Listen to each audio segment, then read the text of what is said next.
Welcome back to the Brittany Hughes Show, everybody. So lie upon lie upon lie. This has been a remarkable week when dealing with the question of who is allowed to lie and who's not. And apparently, if you're the FBI, as run by a leftist president, you're allowed to lie quite a bit. So the FBI getting caught in another massive whopper this week. So this is something that you may have heard kind of mentioned. If you watch Fox, you probably heard about it. But other than that, this has largely been swept under the rug as kind of this nothing burger. It was like one line in a trial, not that big of a deal. It actually is a massive bombshell revelation about the FBI and its probe into Donald Trump and his presidential campaign back in 2016. And it reveals an awful lot and completely blows one major leftist narrative totally out of the water, which of course is why the leftist media doesn't want you to know about it. They don't want to talk about it. They want you to kind of forget about it and get lost in the weeds of this story. So naturally, we're going to talk about it because this was huge. This was huge. I really cannot overemphasize how massive this was. It looks like former President Barack Obama's FBI wanted dirt on Donald Trump when he was a candidate for president back in 2016. They wanted it so bad that they were actually willing to cough up $1 million taxpayer dollars to pay for it. And when they couldn't get it, they simply lied about it. So the FBI, and this came out just this week, the FBI reportedly offered former British spy Christopher Steele $1 million. $1 million if he could provide hard evidence backing up the infamous Steele dossier. You remember the dossier that was paid for by Hillary Clinton's campaign and the DNC back in 2016 to dig up dirt on Donald Trump. It was an opposition research document. It was about 34, 35 pages long. And it was basically a whole bunch of cobbled together raw allegations about the Trump campaign supposedly colluding with the Kremlin to rig the 2016 election. And it's been largely discredited since then. But at the time, the FBI reportedly offered Steele $1 million if he could provide the evidence to back up the claims that he had compiled in this dossier. So this is the same dossier, remind you, that the FBI actually used to obtain a FISA warrant to spy on the Trump campaign and his, at the time, aide, Carter Page. So this dossier made up a massive building block of that FISA application, which is why it's really important to understand that the FBI was trying to substantiate it even to the point of going overseas to ask Christopher Steele for proof and offering to pay him for it. That claim was made this week in court by FBI supervisory counterintelligence analyst Brian Outten. So he was testifying in a trial against Russian native Igor Danchenko, who was the primary subsource for the Steele dossier. So Igor Danchenko is a Russian analyst and a U.S. resident. He currently lives in Virginia. He was arrested in November of 2021 for making, on 5 counts of making false statements to the FBI regarding the sources of material that he had provided for the Steele dossier. So again, we're kind of connecting some dots here, right? Danchenko made up the primary source for the Steele dossier. Christopher Steele compiled all of this stuff. The FBI wanted to know if there was hard evidence for the allegations that he made in that document that Trump and the Kremlin were colluding to rig the election against Hillary Clinton. So the FBI, and Brian Outten in particular, said that he and other FBI agents actually went overseas in early October, and the date's important here, early October of 2021, to meet with Steele to offer him the money if he could provide evidence for this dossier. And he couldn't do it. Outten said that despite the $1 million price tag that they offered him, This dude could not provide any evidence that anything that he said in this dossier that he had gotten from Danchenko primarily was actually true. Now, I don't know about you. If I make a claim and you offer me $1 million to back up that claim and I've got the evidence, I'm taking the $1 million. I mean, you offered this guy $1 million to prove the information that he had compiled in this dossier, and he couldn't do it. Do you not think that tells you something about the validity of the claims that were being made here? You would think, again, assuming that the FBI has any brains between them whatsoever, you would think that FBI agents would be able to, determine that if this guy had any proof, he probably would have been willing to accept $1 million for it. And he couldn't provide anything, even still. Even knowing that this guy could not give them proof in exchange for $1 million, that didn't stop the FBI from using that same unproven dossier that they knew probably was not substantiated just a few weeks later to apply for a FISA warrant to spy on the Trump campaign and Carter Page. Not only was that warrant then granted, it was renewed 3 times. 3 times. Outen also testified that the FBI asked other intelligence agencies for help in proving the allegations in the Steele dossier, but that the other intelligence agencies were never able to come up with anything. Now, there are several reasons why this is important. First, the thing that everybody keeps harping on, which is, of course, the most eye-catching part of this headline in this story, is the $1 million. That the United States Federal Bureau of Investigation actually offered $1 million of our taxpayer dollars for dirt on Donald Trump.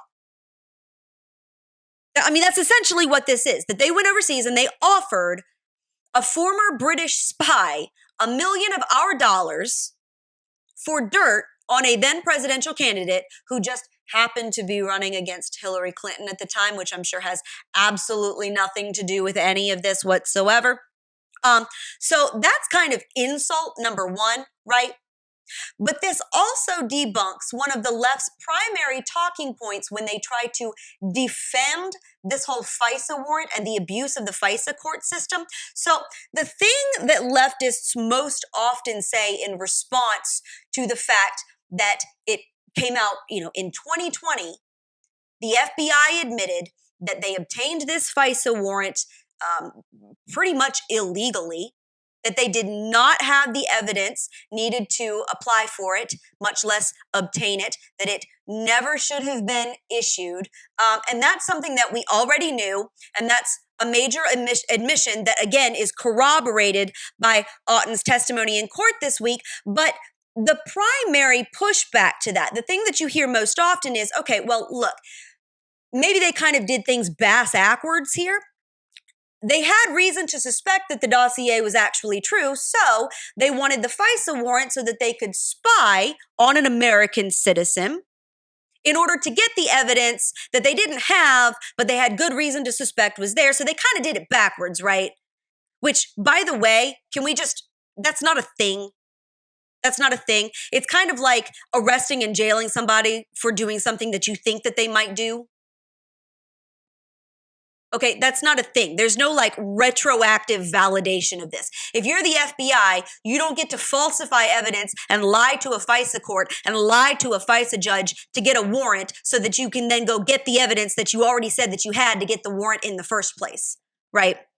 That's not the way that this works. So that's not a good justification, but that's what you often hear the left say. Well, they had good reason to suspect that a presidential candidate was collaborating with a hostile foreign government that hates this country, and that's why they had to do what they did to get the evidence that they didn't actually have, but they kind of fudged things a little. This absolutely blows that narrative out of the water, and here's why. If the guy that compiled the dossier cannot offer proof when offered $1 million to do so, Don't you think that that would leave a major question in your mind as to the validity of what he said? I mean, this isn't just that, you know, they had this dossier and they thought that there was a good chance that there was validity behind it. They just needed the evidence. They went to the dude who compiled it and he couldn't prove it. I don't know about you, but at that point, I'm not giving this any benefit of any doubt whatsoever. As a matter of fact, I'm going ahead and assuming that the whole entire thing is bunk. If the guy that came up with it can't prove it, if the guy that came up with it that said, look, I'm the one that compiled all this information, but I have absolutely no evidence of any of it, I'm walking away thinking that that guy is the biggest moron that's ever walked planet Earth. But the FBI then used that dossier to make up a primary foundational cornerstone of their FISA application. They used something that they knew was bullcrap. They used a document that they had every reason to suspect was completely false. And they used it anyway to get a warrant to spy on a presidential candidate and his campaign because they didn't like him. Now, of course, all of this was happening under former President Barack Obama. He, of course, had absolutely nothing to do with it, and he had no idea what was going on, and just this had nothing to do with him, which, of course, again, I'm calling bull crap on that. But again, this is a massive revelation when it comes to how the FBI went about obtaining this warrant, and the excuse that they thought that this was real is completely obliterated by this guy's testimony this week. They knew it wasn't real. And what's interesting here is that Danchenko is now going down for lying to the FBI, right? He's going to be the fall guy in all of this. He's a Russian native. He was the primary source for this dossier. It is all his fault, right? It's not Christopher Steele's fault.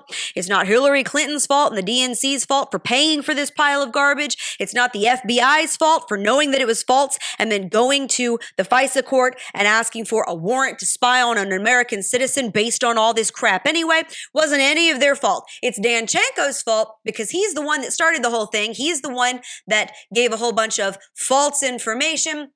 He's the one that lied to the FBI. What I find really interesting is if he's going down for lying to the FBI, who in the FBI is going down for lying to a FISA judge? Because at this point, we have a pretty clear picture that that is exactly what happened. But of course, we can't expect anybody's head in the FBI to roll. There's been no accountability whatsoever. It's been 2 years now that we have known that the FBI fudged information and evidence in order to obtain a FISA warrant to spy on an American, and there has been no accountability whatsoever. But of course, Danchenko is going to be accused of lying to the FBI, which as far as I'm concerned, if he lied to the FBI, he should absolutely be held accountable, but so should every single person in the FBI who was involved in this absolute sham. But of course, thank God we have the Biden administration now. Things have absolutely changed. The Biden administration would, never, ever, ever lie to the American people, except for all the times that they do, which is pretty much every single day. Another lie came out this week. This one is a fun one. Do you remember over the summer when Customs and Border Patrol agents down at Biden's open border, which has been busted open like a, fire hydrant. It has more holes in it than a freaking spaghetti strainer.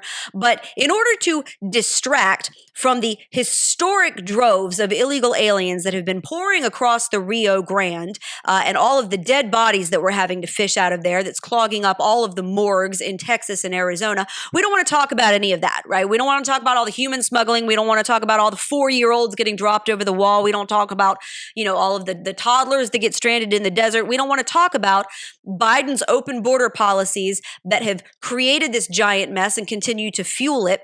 We don't want to talk about all of that. So in order to distract from all of that, instead, the Biden administration seized on the opportunity to accuse Border Patrol agents, because of course they're the bad guys, of whipping migrants who were just trying to come into this country for a better life. Oh, ooh. You remember that riff? This was a major story over the summer. I'm sure that AOC was crying crocodile tears over it. Again, this was those dirty, dag nasty Border Patrol agents who were, just abusing all of these migrants at the border. Who, simply all these migrants did was come into our country and completely break our laws and jump in front of everybody that was standing in line in front of them. And, but we can't talk about that. We can't come down on them. We can't talk about how the vast majority of illegal aliens that come into this country are actually single males. They're not families. They're not, small, helpless toddlers and their hungry mamas.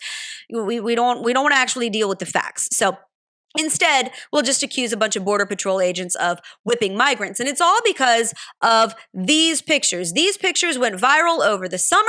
They showed Border Patrol agents on horseback trying to corral some illegal aliens that had come across the border near Del Rio, Texas.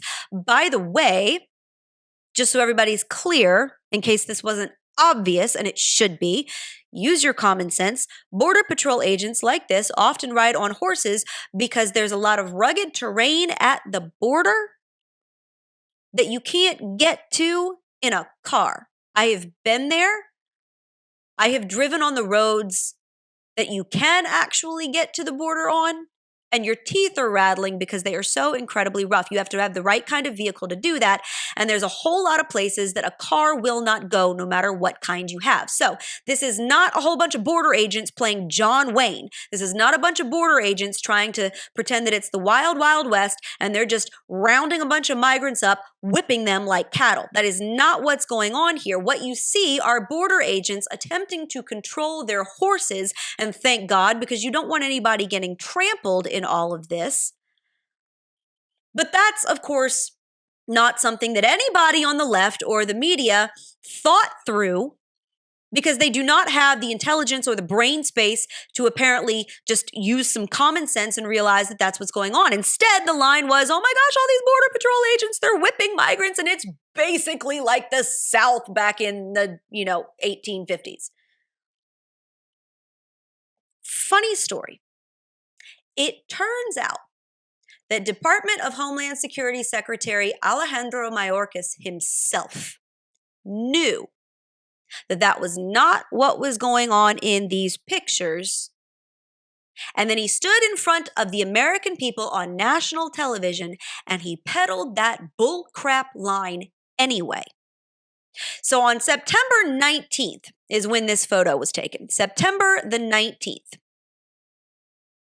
Cue the public outrage. We had several days of wall-to-wall coverage about how absolutely horrible this was, blah, blah, blah, blah, blah. That was the only narrative that anybody ever heard. On September the 24th, so 5 days after this photo was taken, Marcia Espinosa, who was the Assistant Secretary of DHS Public Affairs, sent Mayorkas an email highlighting a local interview with the photographer who took the picture, who explained that he never saw any border agents whipping anybody. The photographer that was standing on the ground taking that picture said, The Haitian men started running, trying to go around the horses. And that's kind of when the whole thing happened. I didn't ever see him whip anybody with the thing. He was swinging it. But I didn't see him actually whip someone with it. So that's something that can be easily misconstrued when you're looking at the pictures. that the whips and the reins that were being used by Border Patrol agents to control the horses that they were on, that nobody was whipped, no migrants were being harmed, that you can kind of, you can misread the photo because of the angle that it was taken at, and you could come to that conclusion just by looking at it. But the guy that was on the ground taking the picture said that is not what happened, and that was published in print. And it took this woman, the Assistant Secretary of DHS Public Affairs, she's not a nobody. It wasn't like, Ruth from Oklahoma City saw this in the news and sent Mayorkas a DM on Twitter on the account that he never checks. That's not what this was. Somebody in his office who would have been in the know sent him an email on September 24th saying, by the by, here's the testimony of the dude that took the picture. This isn't what was going on here. What was interesting is a day after the picture was taken, so at September 20th, Mayorkas actually defended the Border Patrol agents that were being trashed for whipping these migrants. But then a few days later, on the same day that he got the email from Espinosa highlighting this interview, that same day, later on, President Joe Biden stood at a podium and said this on national television. Thank you, Mr. President. You said on the campaign trail that you were going to restore the moral standing of the U.S., that you were going to immediately end Trump's assault on the dignity of immigrant communities. Given what we saw at the border this week, have you failed in that promise? And this is happening under your watch. Do you take responsibility for the chaos that's unfolding? Of course I take responsibility. I'm president, but it was horrible what to see, as you saw. To see people treated like they did, horses barely running them over, people being strapped. It's outrageous. I promise you those people will pay. They will be, an investigation underway now, and there will be consequences. There will be consequences. It's an embarrassment, but it's beyond an embarrassment. It's dangerous. It's wrong. It sends the wrong message around the world. It sends the wrong message at home. It's simply not who we are. Thank you. As a matter of fact, Mayorkas substantiated it and led credibility to it by saying this. I want to make one important point. In the midst of meeting these challenges, we, our entire nation, saw horrifying images that do not reflect who we are, who we aspire to be, or the integrity and values of our truly heroic personnel in the Department of Homeland Security. The investigation into what occurred has not yet concluded.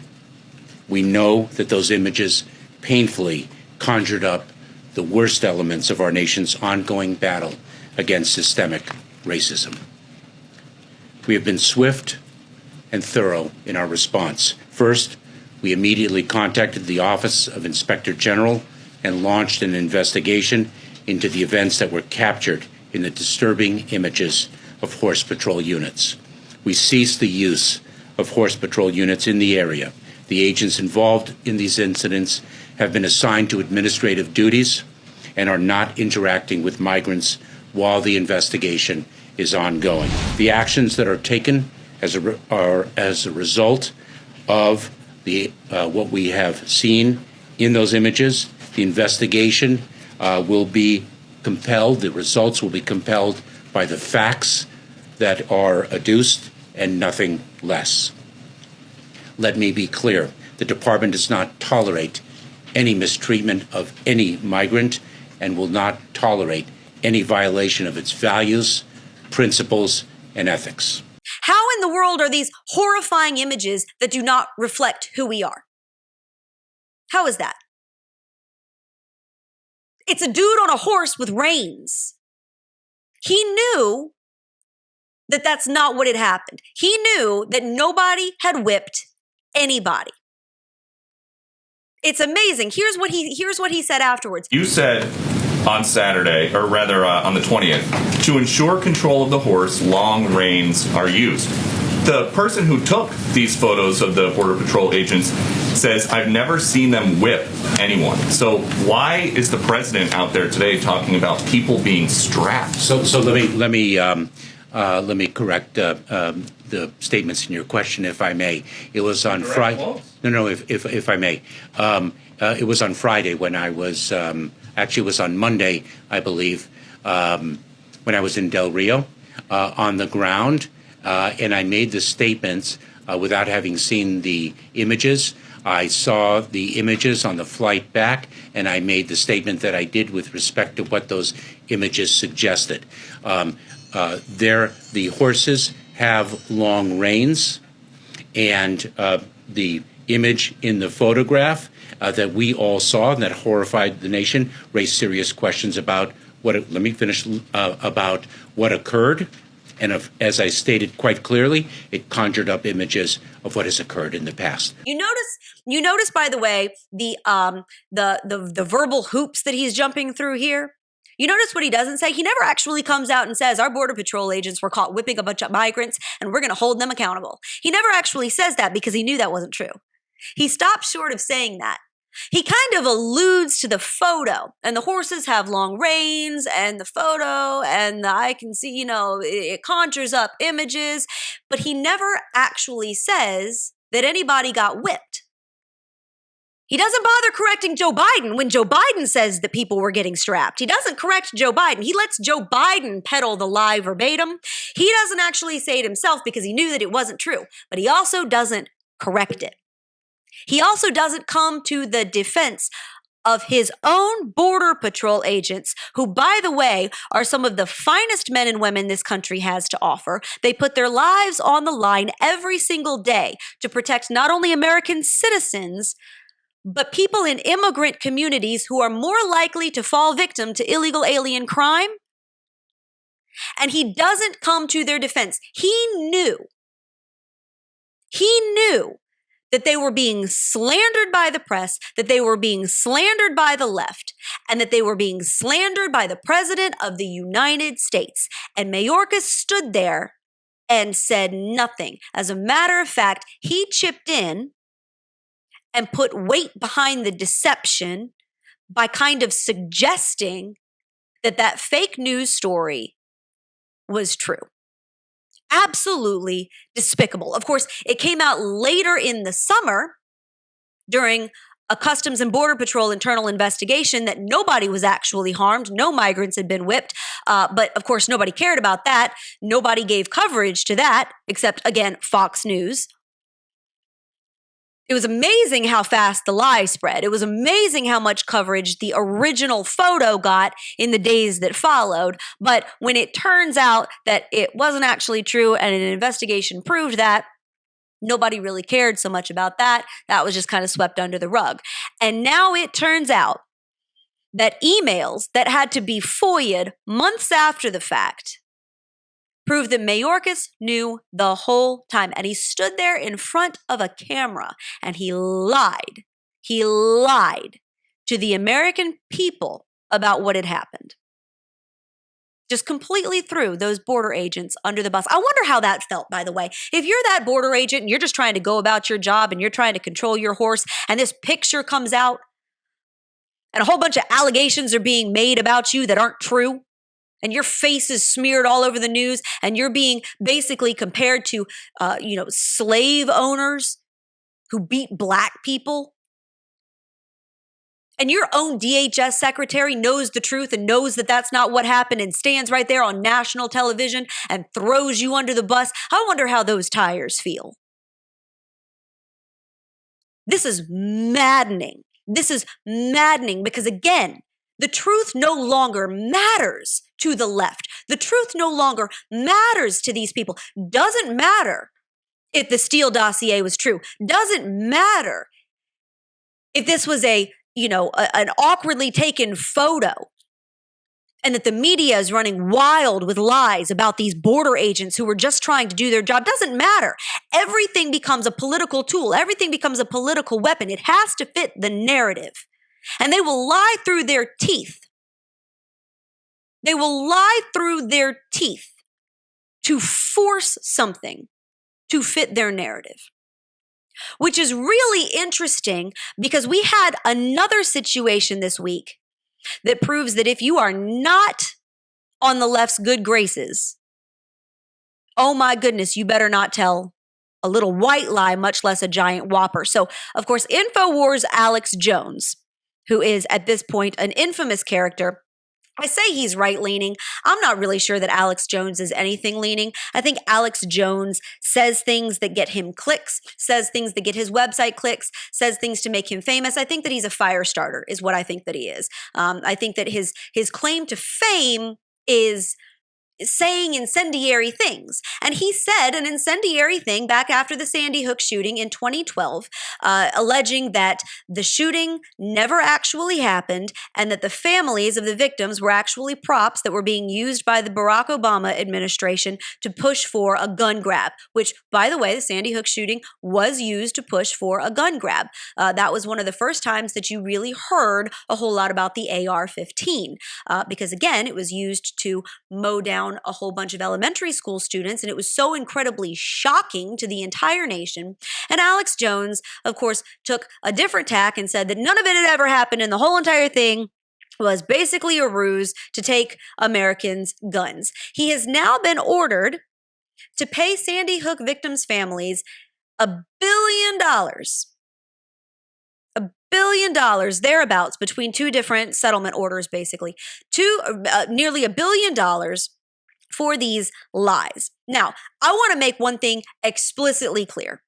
This is not a defense of Alex Jones. The fact that Alex Jones said this stuff is abominable. Obviously, Sandy Hook was not fake. If you actually think that that was fake, I don't know what to tell you. I have family up in that area. I can tell you, knowing people who know some of the people that were impacted by that, the Sandy Hook shooting was clearly not fake. Everybody with half a brain understands that at this point. And Alex Jones used a tragedy that absolutely wrecked people's lives. I mean, these were tiny children that were lost, and he used it to further his own cause, and that is despicable. But what I find interesting here, first of all, is the $1 billion payout. Nearly $1 billion that he has been ordered to pay these victims' families. Maybe if you're one of the people who was impacted by this, maybe that sounds fair. That sounds a little high to me. $1 billion. I don't think that's going to stand up in a court of appeals. By the way, I think that that's going to get knocked down at worst. I can't really see $1 billion standing. I think that that was thrown out to make a point and to make an example out of him. But should he be held accountable for lies? Probably. But again, this raises a serious question that's worth asking about who in this country is allowed to lie. Because it seems to me like some people are allowed to lie with complete and total immunity from all accountability whatsoever. If you're Alex Jones, if you're on the right, if you're a conspiracy theorist on the right, if that's kind of your claim to fame, you're not allowed to tell a lie. You're not allowed to defame people. You're not allowed to slander people. You're not allowed to peddle falsehoods or conspiracy theories. But if you're the FBI, you can't be held accountable for using a dossier that you knew was fake to apply for a FISA warrant and fudge evidence to apply for a FISA warrant to spy on an American citizen. Nobody gets held accountable for that. You can be the President of the United States or the Department of Homeland Security Secretary and stand in front of the American people and defame border agents. Lie to the American people to their faces about Border Patrol agents saying that they whipped people when you know full well they didn't. There's no accountability there. Oh, but Alex Jones says to pay $1 billion for basically peddling his theory that Sandy Hook didn't happen. As abominable as that is, as disgusting as those claims are, how is that worthy of $1 billion? But those Border Patrol agents had to watch their names and their reputations get dragged through the mud.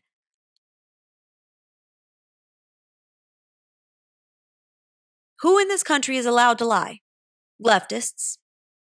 Leftists in this country, the common denominator here is leftists in this country are allowed to lie. The leftist media is allowed to lie. A leftist president,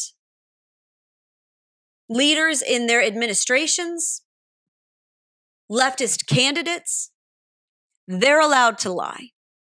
There will never be any accountability for their lies. The justice system in this country on the federal level is being politicized and weaponized by leftists against conservatives, against people that they disagree with, who hold political ideologies, worldviews, faiths, social justice opinions. Anything that the left doesn't like makes you a target. And the justice system will be weighted against you. There's a reason, and it's not a conspiracy theory, and it's not laughable. There is a reason why so many people are immediately suspicious of a government that says, we're now going to hire tens of thousands more IRS agents. And it was funny when all of that came out, by the way, and I'm not meaning to chase rabbits here, but this is why the politicization of federal departments and agencies matters so much. It immediately makes people suspicious, and they have good reason to be. They have good reason to be. Because again, this is a government that is being weaponized against people on the right who believe certain things, who say certain things. And there will never be any accountability for leftists who are caught in lies, which is pretty much all we saw this week. So with that, that's the Brittany Hughes Show. I will see you guys back here next Thursday. Make sure you head on over to iTunes, hit the subscribe button, and so you never miss an episode of the Brittany Hughes Show. Also, take a moment to go over to the Newsbusters podcast. My buddy Tim Graham over there does an absolutely phenomenal job of breaking down media bias and not just calling them out on media bias, but also highlighting the things that the media didn't tell you this week that you need to know. His podcast is on Mondays, Wednesdays, and Fridays. Head on over to the Newsbusters podcast. Make sure you subscribe to that too. You can find new episodes every week of The Brittany Hughes Show on Facebook, Instagram, Rumble, and YouTube. I will see you guys back here next week. Have a blessed weekend.